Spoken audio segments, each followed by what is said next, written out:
Tao là Dương Bự Con. Ta chịu được mà.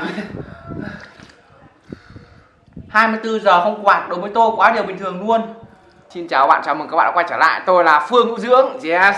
Chúc các bạn ngày mới vui vẻ. Hôm nay tôi sẽ thực hiện thử thách 24 giờ không có quạt, không có điều hòa. Và trước khi làm thử thách thì mình sẽ bóc một món quà của bạn là Vũ Thị Mai ở Thanh Hóa đã gửi cho mình. Một năm rồi mới có người gửi quà tôi các bạn ạ. Bạn Giang lấy hình gửi cho tôi 3 quả bom khói này cách đây cũng 1 năm rồi. Đây là người thứ hai gửi quà cho tôi mà không biết là cái gì. Cái gì đây? Cái gì đây? Nhìn cái hộp quà kiểu này chỉ có những bạn nữ tặng thôi các bạn ạ. Cách bọc hộp quà màu mè như này chỉ có những bạn nữ thôi. Cái gì đây? Cái gì đó? Cái gì? Cái gì hoàng mang nữa? Quần áo bạn ơi, quần áo.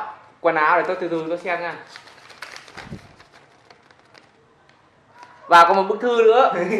Bức thư này là những lời đường mật bạn Mai nói với tôi vì tôi không thể đọc cho các bạn nghe được. Ok. Ok, rất lâu tôi không được ai tặng quà vì thế là rất là vui, xúc động. Juventus. Trời ơi, Juventus.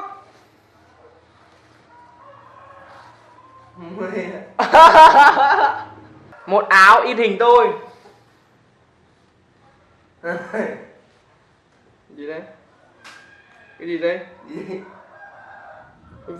Vũ Thị Mai, đúng rồi, Vũ Thị Mai, đúng rồi. VTM là Vũ Thị Mai, lớp PhD Tròn. Thật sự rất cảm ơn bạn Mai. Tôi rất là quý bạn. Phương Hữu Dưỡng, các bạn nhìn chưa? Rất là đẹp luôn. Đấy. Bạn Mai biết tôi thích cầu thủ Cristiano Ronaldo ấy, vì Ronaldo đã đến Juventus rồi, vì thế bạn ấy đã gọi là tặng tôi một bộ quần áo Juventus. Nhưng mà đằng sau không phải là Ronaldo, đằng sau là Phương Hữu Dưỡng nha các bạn nha. Đấy. Tôi sắp thành cầu thủ rồi. Tuyệt vời, một món quà rất là ý nghĩa. Rất cảm ơn bạn là Mai đã gửi tặng cho tôi một món quà ý nghĩa như vậy. Thật sự là rất lâu rồi tôi không có ai tặng quà. Mà tôi chả có ai tặng quà. Xúc động, vui. Ok, món quà đó là một bộ quần áo Juventus nha các bạn nha.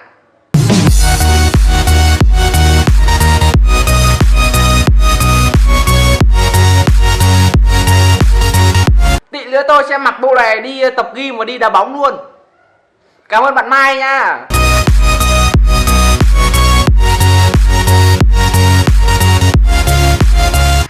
Chúng tôi đang thực hiện thử thách 24 giờ không quạt, không điều hòa.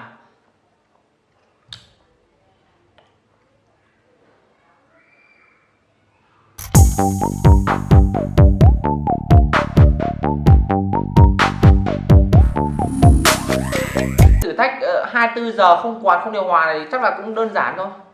Mày thấy đơn giản không? Dễ nhỉ, anh em mình đơn giản. Anh em mình đẳng cấp cái gì để làm được phải không? Đơn giản. Chịu nóng đối với tôi với nẻ quá điều bình thường luôn nhá.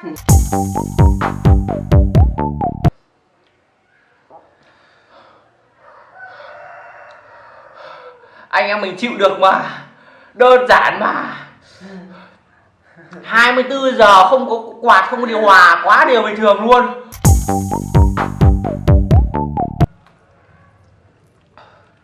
Vinh mày có nóng không? Mày có nóng không? Nóng.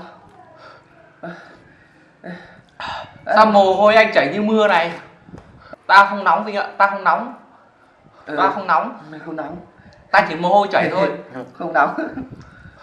Tao không nóng, mồ hôi ta cứ chảy thôi. Tao không nóng đâu. Tao là Dương Bự Con. Ta chịu được mà. 24 giờ không quạt đối với tôi quá điều bình thường luôn.